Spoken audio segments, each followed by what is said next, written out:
Hello everyone, and welcome to my next video for the City of Final Fantasy Opera Omnia, where we're going to be doing things a little bit differently this time. So we're doing Another Realm Part 13 Level 100 Lost Chapter quest in Alisaie's Lost Chapter, and this time we're bringing Alisaie solo. So yeah, I did actually manage to pull Alisaie EX. I can't lie, to be honest. I extremely luck-sacked this one because I know I've been doing quite a lot of for fun pulls recently. Like I did pull for Layla and I did pull for Rydia, even though I don't really need their stuff, but they just looked fun to play with and they looked kind of interesting. So I was like, you know what, I'll go for them. And I did end up having to spend quite a lot of gems between them. But with Alisaie, you know, I looked at her kit, I looked at the things that she can do, how she works, I looked at her aesthetic, you know, her design, her mechanics, and she just looks amazingly fun to play. And I was kind of like, I really want it. I can't justify it, I don't need it at all, but I really want it, especially because, you know, she has that kind of elven look about her, and she's like a fighter mage hybrid because she's a red mage from Final Fantasy 14. And you know, I'm quite a fan of the D&D CRPGs like Baldur's Gate and so on, and like my main character in those was definitely a fighter mage hybrid, so it just kind of feels right to me, you know.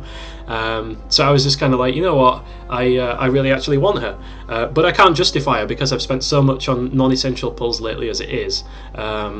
But I did say I did say I was going to pull for Pain, and it's half because I think she's good, and it's half out of FF10 love, or FF10-2 love. But I said, you know what, depending on my pulls for Pain, if I get really lucky there, then I might spare some for Alisaie.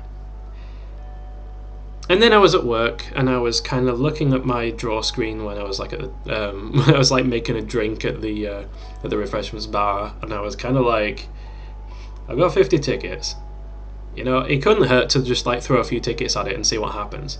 And I think it was like the first ticket was kind of like Papa Limo 15 instantly. Like first ticket was gold, and I was like, holy shit. So I threw another one, and the second ticket was a Terra 15. I was like, okay, now I know there's something going on. What the hell? I've got to see where this leads. So I threw a few more tickets, and I think on like the fifth ticket or something, I think was another Papa 15, and then on the 11th ticket I got Alisaie EX. I was just, you know, it was a regular blue orb, so I was just kind of like, I just kind of spam pulled it, and then there it was suddenly in front of me. I just about had a freaking heart attack. I was like, oh my god, you can't be serious. So yeah, that's really awesome. I mean, you could argue it would be better if I got that in Pain and then I didn't pull for Alisaie, but you know what, at the end of the day, it's a game, and why do we play games other than to have fun? And fun is definitely the defining factor for this character, oh my goodness. So yeah, I just ducked out of the draw screen, I went back and I got her 35 with tickets. With power tokens, sorry, and yeah, I'm going to be saving my tickets. I'm going to be throwing all of them at Pain, and hopefully I won't have to throw too many more gems after that to get her EX, but we'll see. We'll see how it goes. You never can predict. RNG is RNG. So yeah, I've got Alisaie fully kitted up. I've got her at Crystal Strength 68 already. I would have her at 70 because I would have her at 70 if I could. At the time of recording this video, it's currently impossible. We don't have enough high crystals. But I don't have that many red high crystal targets in the level 70 era. In fact, I don't really think I have anyone after Alisaie. I mean, there's like, what, Aerith? But I'm probably not going to be pulling her EX as much as I like her as a character, so... Well, I mean... Yeah, I don't mind Aerith. I like her more than Rinoa. Sorry, Rinoa. Yeah, so I've got her up to level 70. I did do some basic artifact farming for her. You know, she's not perfect. I'm waiting until the Plurim event, so I go farming hardcore. I definitely want attack 108 on her because her attack potencies are very low, so she needs all the help she can get in the attack department. And I think 108 330 is the way to go for her, to be honest. Although you can make the argument that 108 170 is okay as well, because she does have a fairly high initial brave, and depending on the teammates that you pair her with, she's going to have quite a bit of brave regen, because she also has her own brave regen coming off of the white mana stacks that she has. So she can make use of initial bravery as well. I just think that max bravery is better because almost all of the supports are going to battery. Like Wall has batteries, Sarah has batteries, Porum has batteries. Pretty much everyone not named Rydia at the moment does batteries, and with battery, even though her attack is not the strongest, she's still going to cap. And also, the more max brave she has, the more overflow she can get, because although she doesn't have very much overflow with her regular abilities, but on the other hand, with her Bloomstone ability, that does actually give her a little bit of overflow. If you'll just wait until my emulator decides it wants to actually load the page. Attack advance. I like having the EX on the screen where I can see it. Come on. I really should have loaded this beforehand, shouldn't I? Oh no, I'm stuck. Okay, here we are. Yeah, slightly resists attack, slightly increases amount of stolen brave may exceed max brave. In other words, overflow. So she gets even more overflow when she gets her crystal strength 70, and because of one of her mechanics, she has a unique frame buff called dual cast that she gets every time she uses one of her abilities that change from her first two skills.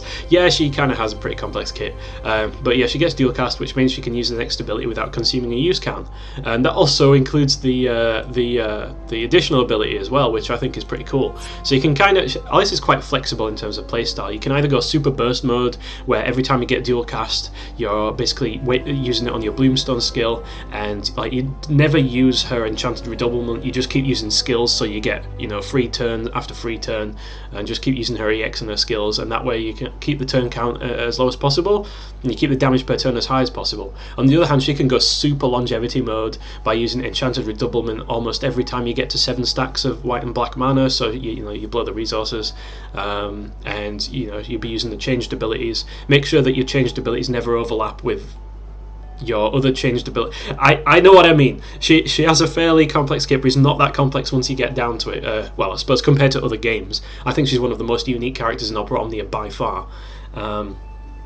So I've never actually played Final Fantasy XIV, although I have heard from people that have, that her kit is a very faithful reproduction of Red Mage mechanics in a turn-based format. And I'm not a major MMO person, but I have started playing WoW Classic recently, actually. I never played the original game when it came out, but I did play retail. I mean, a friend got me into it around the time that I think the Legion expansion was coming out, and I played it for a while, and it was okay. But it really was a bit strange, because I did used to play MMOs in the past. I just burned out on them really quickly, but it wasn't what I expected. But I've gone back to it playing Classic, and I'm having a blast with it. You know, it's so much more fun. Like, it's what an MMO is supposed to be. But that's a completely separate discussion.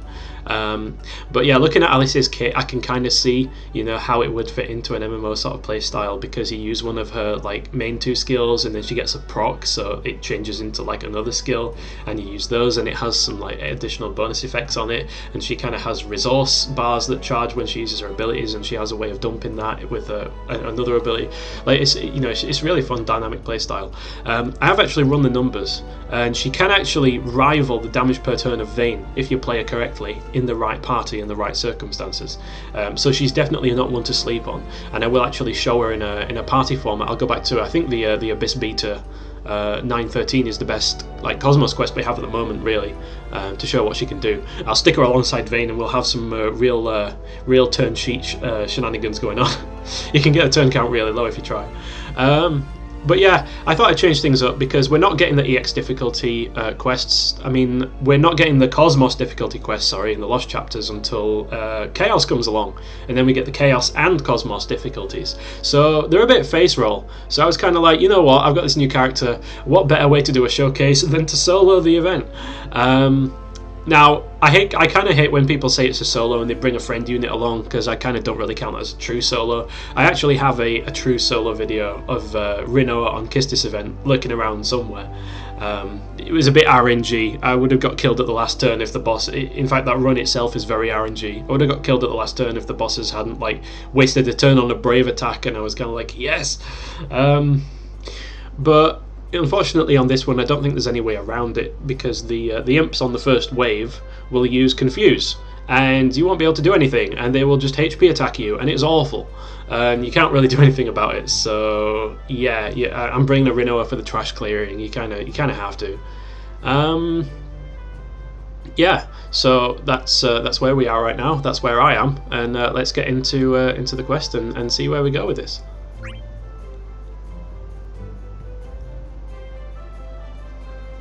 Let's see how far we get. there is a bit of RNG involved, and it's a bit difficult. So I'm just going to swap Alisaie out for Rinoa straight away. And we're definitely going to use Angel Wing here. I hope this one has some artifacts, because the last one I used couldn't kill the second wave because they had no artifacts at all. Okay, I see the 2-star for the leaders of Forest Owl. That's totally fine. We should kill both of them here. You see, artifacts make a difference. Excellent.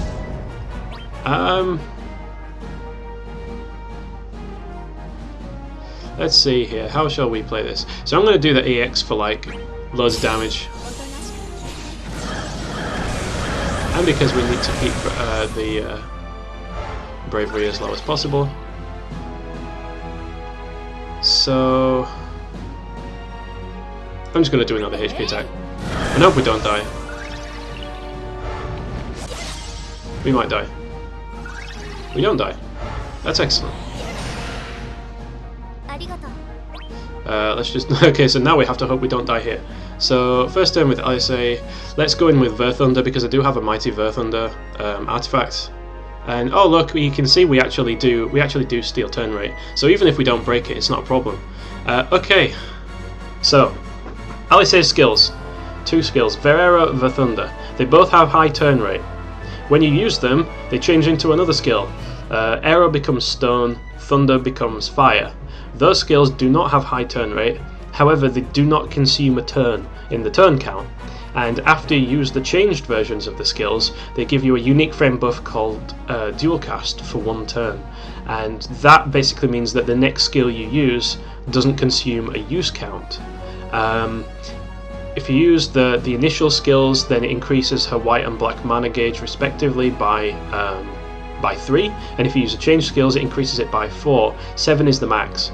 When she gets to 4 stacks of white and black mana, she gains access to an ability called Enchanted Redoublement, or Redoublement if you want to do the French accent, and that gives her a max brave 30% buff for 8 turns, and it's a massively powerful attack with 100% overflow, 150% overflow, but it only has 3 brave hits, so you kind of need some battery to get the most out of it.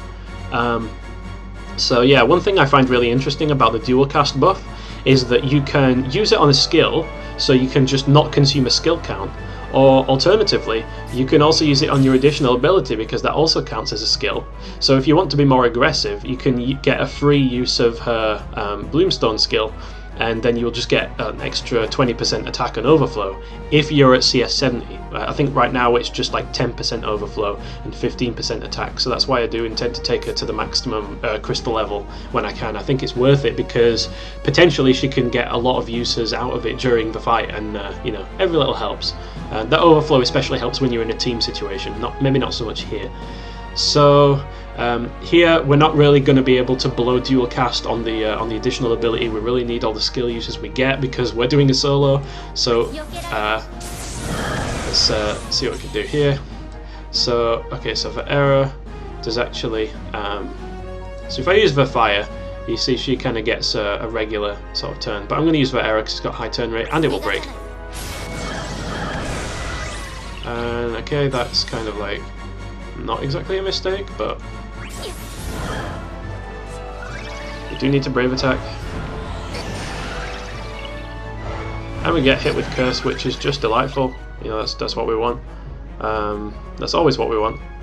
Okay, so I take it back. You need 5 of both stacks to get Enchanted Redoublement, but it only consumes 4 of each.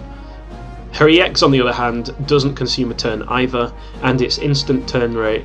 And it gives you 2 of both stacks. So and it also extends dual cast for a single turn. So basically, you can throw in the EX wherever you want in the rotation. It's basically like a wild card, which is really nice. There's no reason not to use the EX on cooldown, as far as I'm concerned. Like you can just do it whenever. So my max brave buff is still up. I've just got curse, which really sucks. So I'm going to use Verfire here, and then that doesn't consume a turn. Turn's still at 7, and then we get dual cast where we don't actually use a skill. So I'm actually let's see here. I'm actually going to use this on her additional ability because I want to get this curse gone. do we... Okay, we do steal a turn here, so that's kind of super unfortunate. And we get her EX again.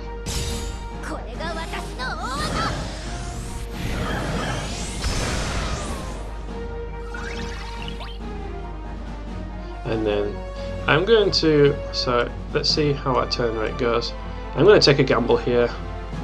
And I'm going to hope that Enchanted Redoublement takes her out.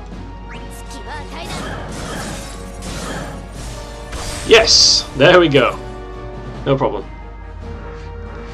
Now, after you use Enchanted Redoublement, your skills both change into the Holy and the Flare, and they're basically more powerful versions. They do consume a use count, unfortunately, and they do consume a turn, but they've got 120% overflow and they hit 4 times, and then whichever skill you use, it will revert into a version of the skill that gives you a free turn. So if you use Holy, it turns into Stone. If you use Flare, it turns into Fire. And that's the case regardless of what ability you had there beforehand. So it is actually a viable tactic and actually possibly recommended. You keep track of your skills, basically. So yeah, I don't need to use an ability here.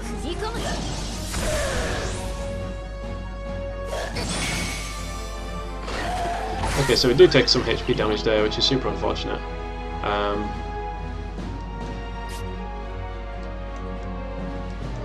But I'm just going to Brave Attack.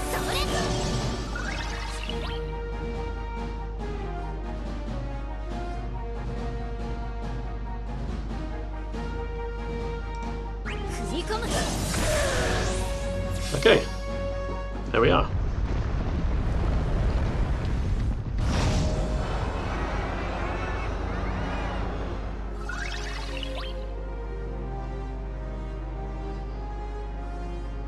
So unfortunately, we don't get to start the wave with the EX, which is what I was kind of hoping for. So what I'm going to do is I'm going to pop our attack aura here, and then I'm going to go straight into summon because I want to take advantage of the huge overflow here. So I'm just going to go straight with the Holy.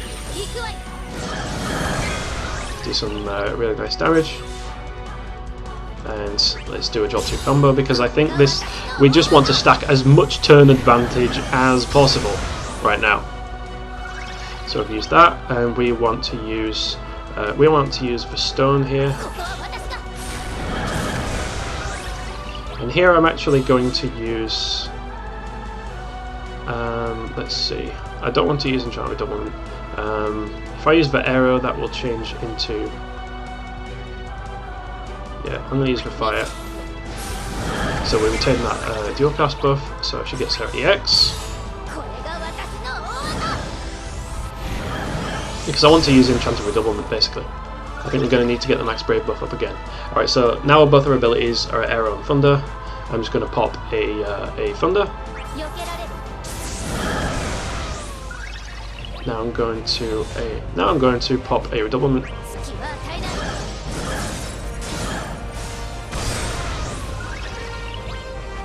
So we can go in with Holy.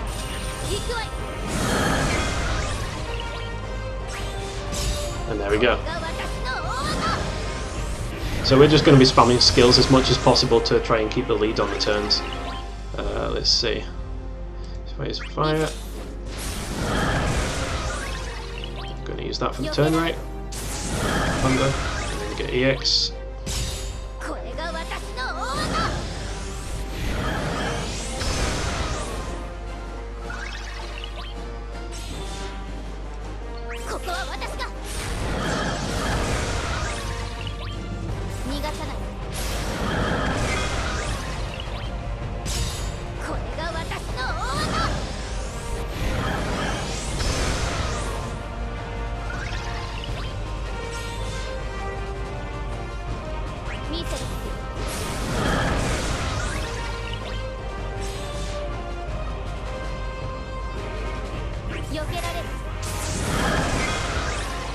So we don't have the buff anymore from Enchanted Redoublement, which kind of sucks.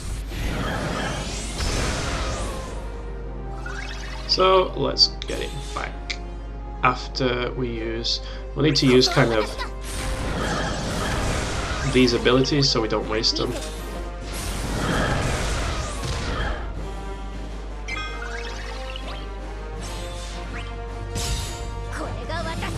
So that was a bit inefficient of me, but you live and learn.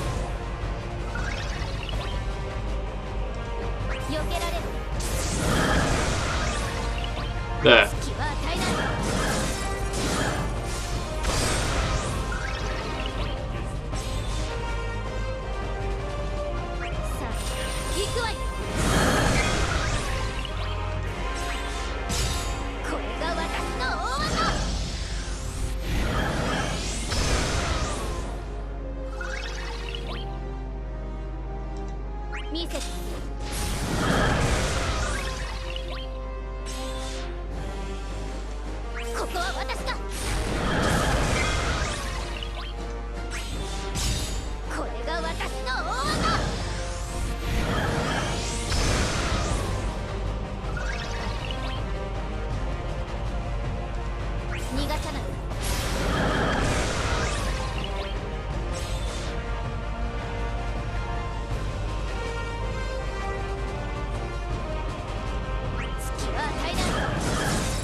It all comes down to this. Okay, finish it.